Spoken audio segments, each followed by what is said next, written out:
அன்பார்ந்த தமிழ் சொந்தங்களுக்கு வணக்கம். இது நம்ம மிஸ்டர் பருவதமலை. எதற்காக இறந்து போனவரை சுடுகாட்டிற்கு கூட்டி செல்லும் போது சாலை முழுக்க மலர்கள் தூவிட்டே போறாங்க? இதுக்கு என்ன காரணம் அப்படின்னு நீங்க என்னைக்காவது யோசிச்சு பார்த்துருக்கீங்களா? இன்னைக்கு அந்த கேள்விக்கான பதில தான் உங்க கூட பகிர்ந்து கொள்ள விரும்புகிறேன். வாருங்கள், இதற்கு என்ன காரணம் என்பதை இந்த காணொளியில் நாம் பார்ப்போம்.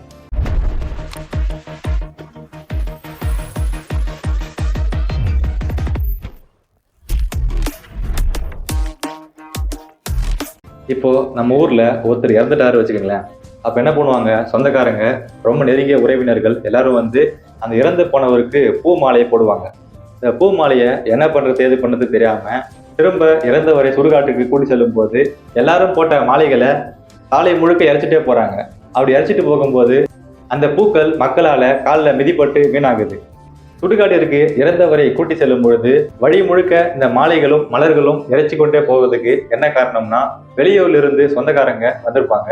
அவங்களுக்கெல்லாம் நம்ம ஊர்ல சுடுகாடு எங்க இருக்குன்னு தெரியாது. அதனால அப்படி பக்கத்துல சுடுகாட்டுக்கு போற வழி முழுக்க இது பூக்களையும் மாலைகளையும் வீசிக்கொண்டே போகும் பொழுது அதை பின்தொடர்ந்து அவங்க வருவாங்க.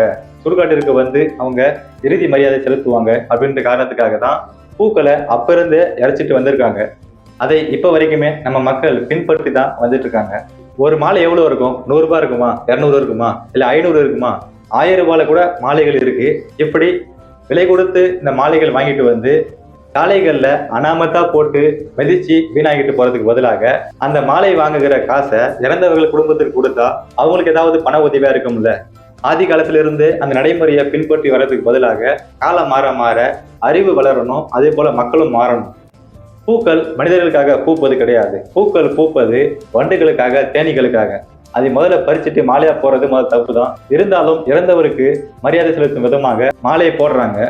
ஒரு மாலையை போட்டா பரவாயில்ல. இந்த காரணத்தினால தான் சாலைகள்ல பூக்களையும் மாலைகளையும் இறைச்சிட்டு போறாங்க, வீசிட்டு போறாங்கன்னு நான் சொல்றேன்.